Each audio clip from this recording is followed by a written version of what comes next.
Je profite d'un petit passage à Dijon pour aller rencontrer un boulanger exceptionnel, monsieur Louis Tortochot. On m'en a énormément parlé et pour la première fois, je vais le rencontrer. Il va nous donner les secrets pour faire des croissants multicolores. Vous allez voir ces petites techniques. C'est exceptionnel, même moi je ne connaissais pas tout. Vous allez vous régaler. Et le voilà. Louis Tortochot, depuis le temps qu'on m'en parle sur les réseaux, enfin il est là devant nous. Bienvenue Fabrice, salut à tous. Écoute, super content de te voir parce qu'en fait ça fait tellement longtemps. Voilà. Bah écoute, on va faire des croissants multicolores, non? Ça te dit? Ben moi, croissant multicolore, tout le monde m'en a parlé. Franchement, c'est ta spéciale.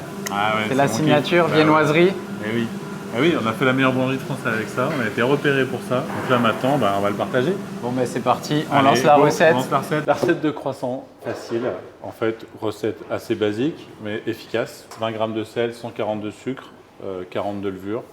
On est sur 400 g d'eau, c'est un peu moins. C'est parce qu'on incorpore 250 g de pâte fermentée de croissant où il y a dedans évidemment la matière grasse. Donc ça vient en fait compenser au niveau d'hydratation pour avoir une pâte qui soit suffisamment tenace avec l'élasticité qui va bien. Ok, donc pas de lait, pas d'œuf et... Non, pas d'œuf. Pétrissage, beaucoup de premières, on est sur à peu près 10 minutes en première, 2 minutes en deuxième.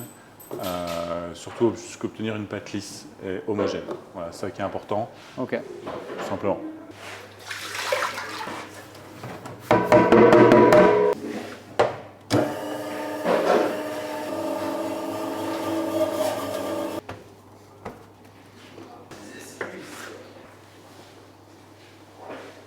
Donc là, le pétrissage, tu l'arrêtes à ce moment-là? Ouais, c'est en fait, l'intérêt c'est d'avoir vraiment une pâte lisse, tu vois, un peu soyeuse, et un réseau qui soit suffisamment formé. Donc là, bon, un peu cassant, mais c'est normal, mais sinon il est... Voilà, on a quelque chose d'assez beau, quoi. Là, tu te fais des bâtons, 1,7 kg. 1,750 kg. Je fais une première mise en forme comme ça.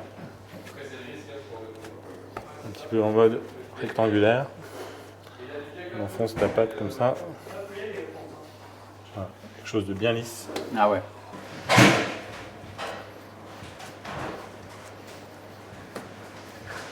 Grosse prise de force. Ouais. On laisse détendre, puis après on abaisse et on bloque directement.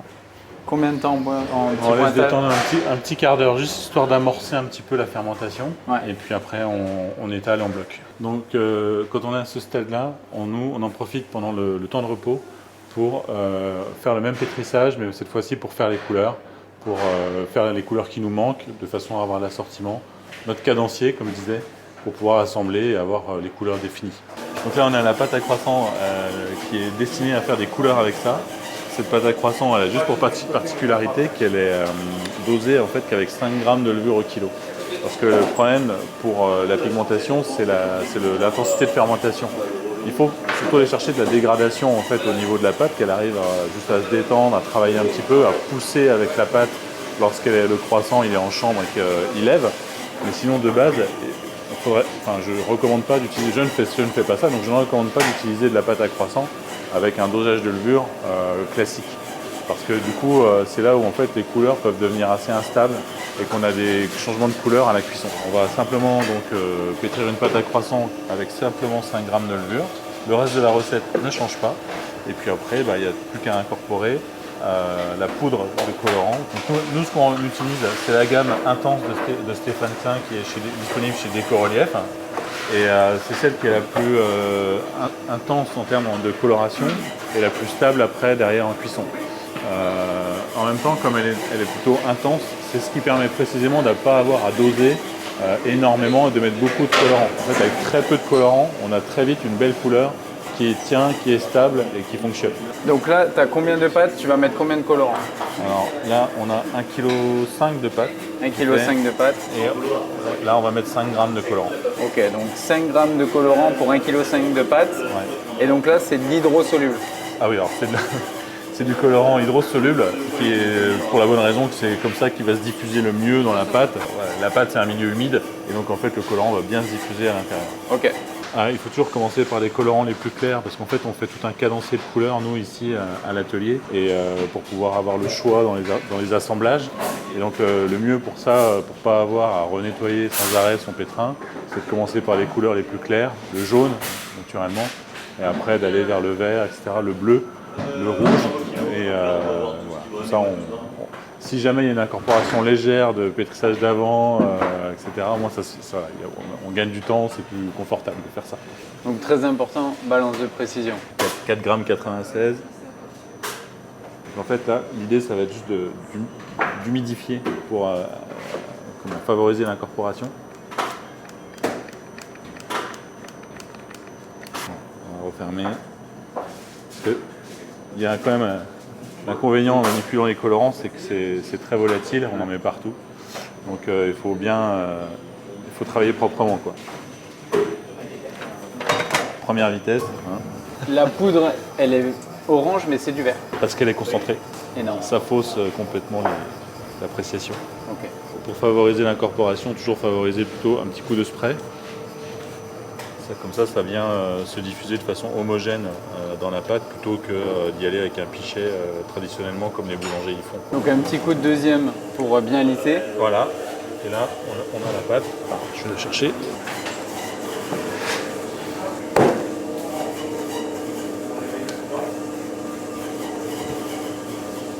En moyenne, on a un canoncier avec 10 couleurs à peu près.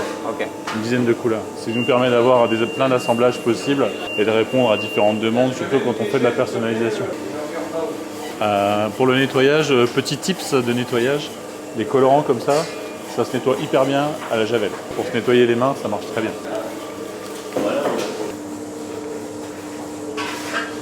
Là, à ce moment-là, tu laisses démarrer, pas démarrer? Non, pas besoin. En fait, déjà à ce stade-là, elle est déjà utilisable. Ouais, ok. En fait. Après, c'est juste que c'est plus confortable quand elle a figé un peu au froid. Ouais, bien sûr. Pour les propriétés plastiques, je dirais. Ok. Mais après, d'un point de vue, on peut tout à fait la travailler comme ça, il n'y a aucun souci.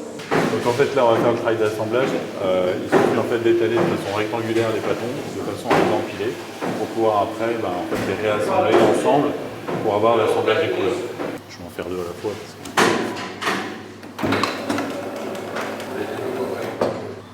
En gros, au début, ça paraît un peu croûté et tout ça. Et justement, en fait, quand on travaille la pâte un peu en lui donnant des tours, ça permet d'homogénéiser. Ok.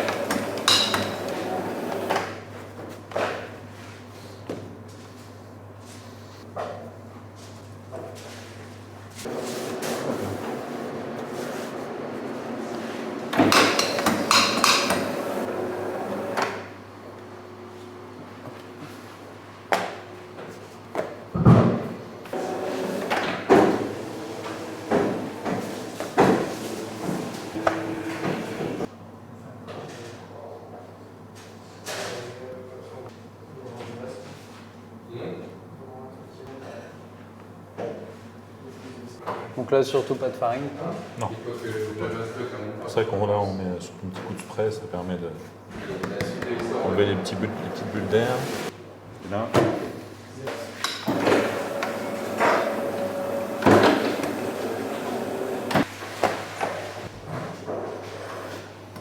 on a déjà un début.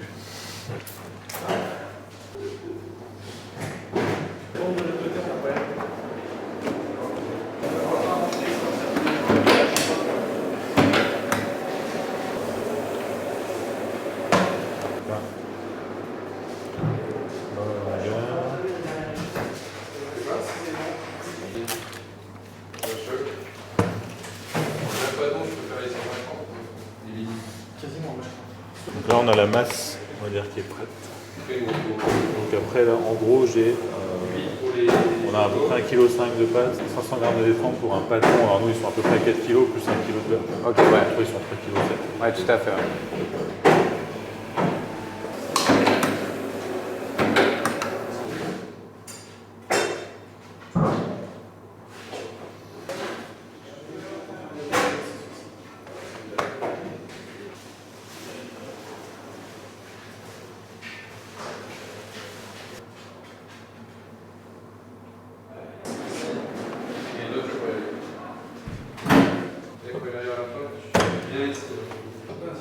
Évidemment, tu vas me dire je fais tout à l'œil, mais bon, après il y a un peu l'habitude quand même.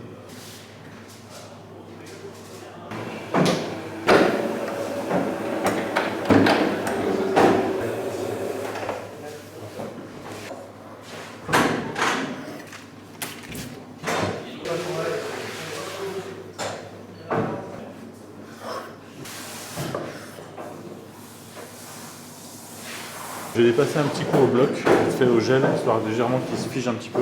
C'est juste par commodité pour pouvoir après aller venir chercher de la tranche et que le pâton se déforme pas trop. Donc à peu près 20 minutes à moins. Oui, 20-30 minutes, le temps un peu de tourer. Là, on va passer au tourage. Ok. On a nos pâtons qui ont détendu, une plaque polypropylène, c'est une matière qui permet en fait de stocker la pâte en fait, sans que ça croûte. Donc là, on les étale, un petit coup à la minoire.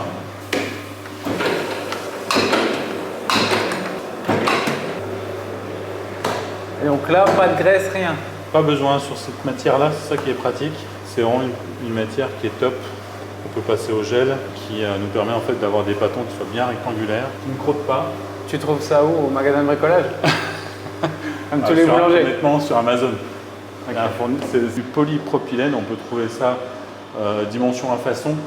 Et ça coûte, c'est surtout que ça coûte beaucoup moins cher qu'une grille. Okay. Une grille avec une feuille, ça croûte. Ça, c'est une matière qui est vraiment top.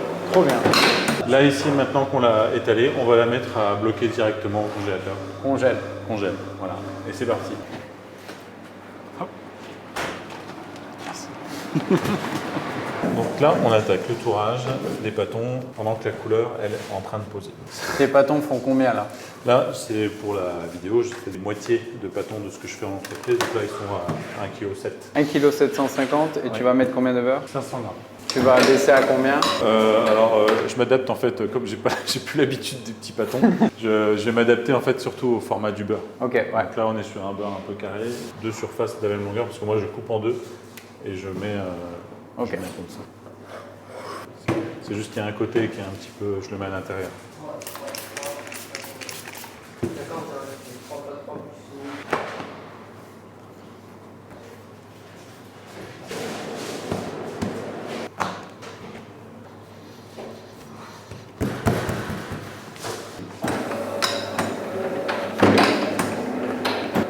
Là, je descends à peu près à 5.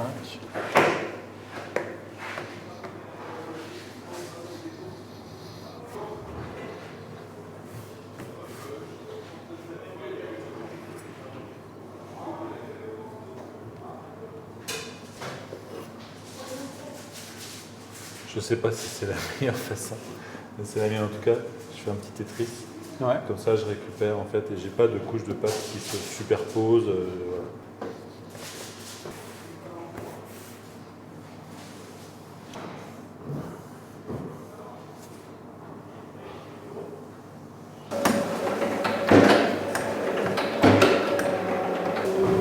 Donc là, pareil.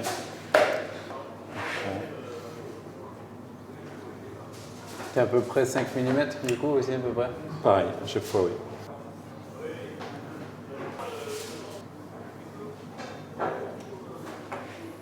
Et,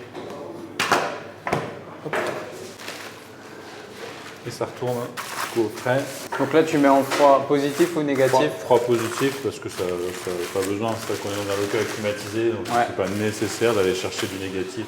Voilà, il y a 2 degrés. Non, là moins que ça. Alors nous, dans une échelle de production artisanale, évidemment, là, le temps de détente est plus long, le temps de tout passer.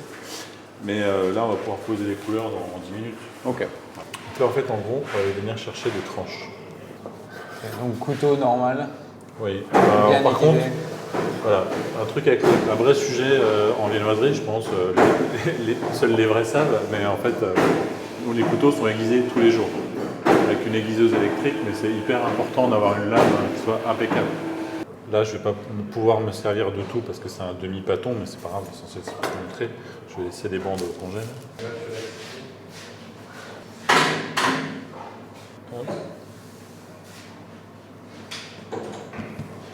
Voilà, on a déjà une première abaisse qui est pré-abaisse. Ok. Alors là, on peut fariner quand même.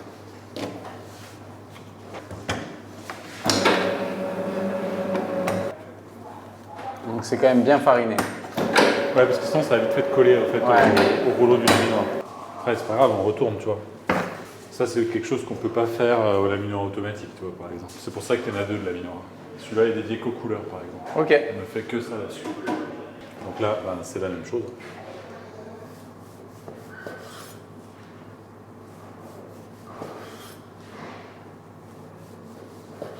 Donc en fait, quand on commence un peu à maîtriser, on fait des assemblages et on peut aller chercher des choses un peu sympas là-dessus sur des thèmes. Alors après, c'est là où ça rejoint le côté commercial, le côté des compétitions, Jeux Olympiques, Coupe du Monde de foot. Après, on peut aller jouer sur les drapeaux, donc les couleurs, encore une fois, logo, drapeau, tout autour de nous les couleurs. Ouais. On peut à chaque fois aller chercher des choses pour coller un événement, etc. Et du coup, rendre le côté attractif aussi.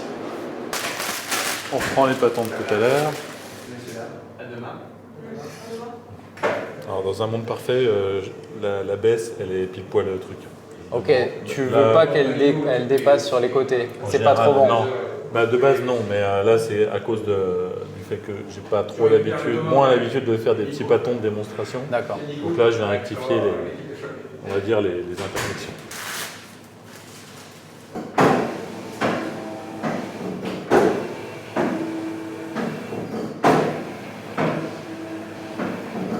Donc là, à ce moment-là, est-ce que tu repasses 20 minutes au frigo En fait, la pâte telle qu'elle est là, elle est déjà prête, on pourrait déjà la travailler.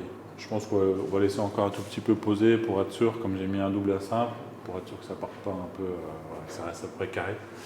Donc quand il y a des couleurs, il faut quand même un peu fleurir. Ouais. De base, je ne suis pas fariné, mais là, c'est nécessaire. Ouais. Et là, tu vas partir dans ce sens-là? Juste pour l'allonger un tout petit peu, pour le tourner d'un quart. Ok. Ouais, oui, Ça ne va pas déformer le truc ou... Non. Okay.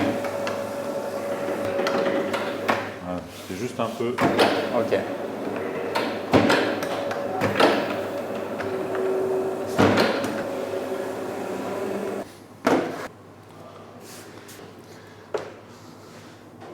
Je vais le faire quand même à l'ancienne. Là, en épaisseur, tu es à combien à peu près? 3,5. 3,5.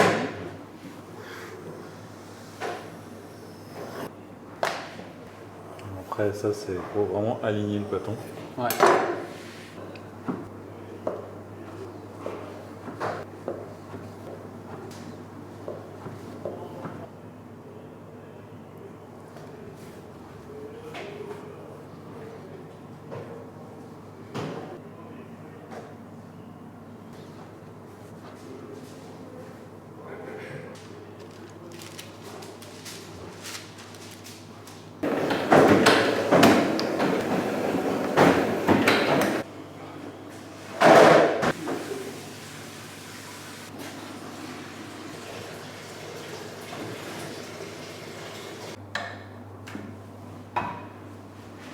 Alors là, tu vois, on a mis les plaques ici. Ça va être en chaud et ça va pousser 1h30, 2h à 28. Ok. Avec un petit supplément de buée qu'on met. Pas mal d'hygrométrie alors. Un générateur de vapeur parce que, à l'inverse de c'est pas tout le temps la température qu'il faut privilégier pour la pousse, mais l'hygrométrie. Okay. En fait, dans une chambre de pousse traditionnelle, on joue sur la condensation pour avoir de l'humidité. Sauf que quand tu fais pousser toute la journée de la limaderie, l'humidité elle s'en va. Ouais. Donc pour la régénérer, l'idéal c'est un petit générateur de vapeur qu'on trouve sur Amazon ou sans faire de pub. Okay. Et en fait avec un petit litre d'eau ça régénère de la vapeur et ça permet de pousser sans croûter, etc.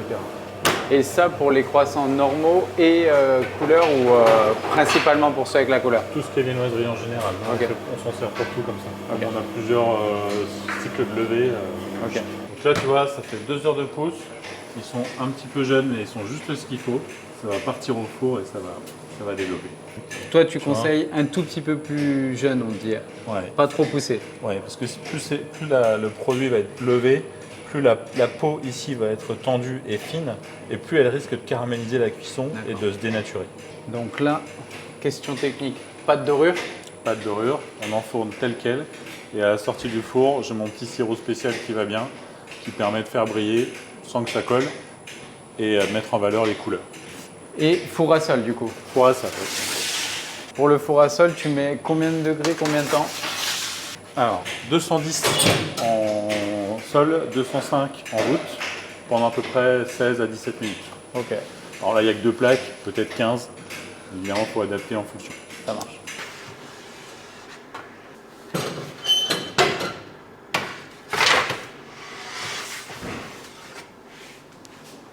Voilà. Donc là, pour toi, c'est bon? Ouais. Comme ils ne sont pas dorés, ça fausse la perception. Okay. Là.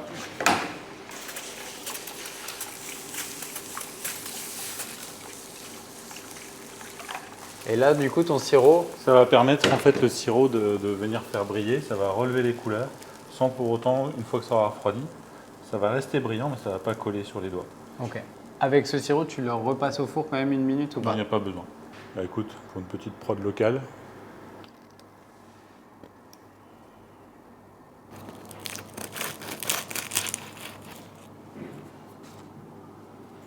Pour finir la journée en beauté, passons à la dégustation. Donc vous l'avez vu, l'intérêt surtout, ce que Louis a fait d'incroyable, c'est qu'il a créé... C'est toi qui as créé le bar à croissant?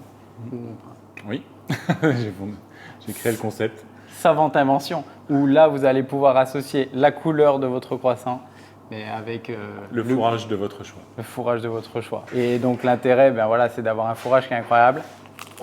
On va rechercher aussi, c'est la finesse surtout de la coloration. Ouais. Comme ça, ça fait un tout petit côté croustillant, le fait d'avoir une pâte qui n'est pas tourée, super intéressant. Et puis après, ben, avec les fourrages du choix, magnifique. On essaye d'en s'en fourrer un.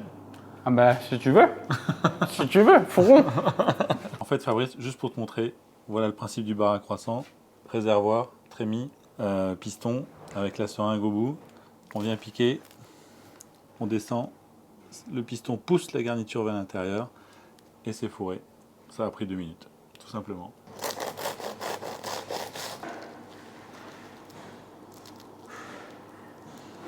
Et là, il faut que tu goûtes. Vas-y, moi je suis LC, je vais prendre le plus petit. Ouais, mais moi Juste- aussi, moi ça n'a pas l'air. Goûtons. Donc là, garniture bueno. Ouais, ça change la donne. Hein. Ah ouais, très bien. Juste ça, franchement, Dans un croissant magique. encore tiède, c'est la vie. Magique. C'est très très bon ça. Mm. Vous allez encore m'en vouloir parce que j'ai dégusté sans vous. Si vous voulez déguster, ben, le lien est sous la vidéo pour suivre Louis, tout son travail magnifique et aussi retrouver l'adresse de ses boutiques et tout. Ben voilà. Merci beaucoup Louis. Merci C'était Fabrice. un plaisir. Bah, c'était un plaisir partagé. Franchement, je pense que vous avez appris pas mal de choses et puis bonne continuation. Merci. Salut Fabrice. Ciao. Ciao.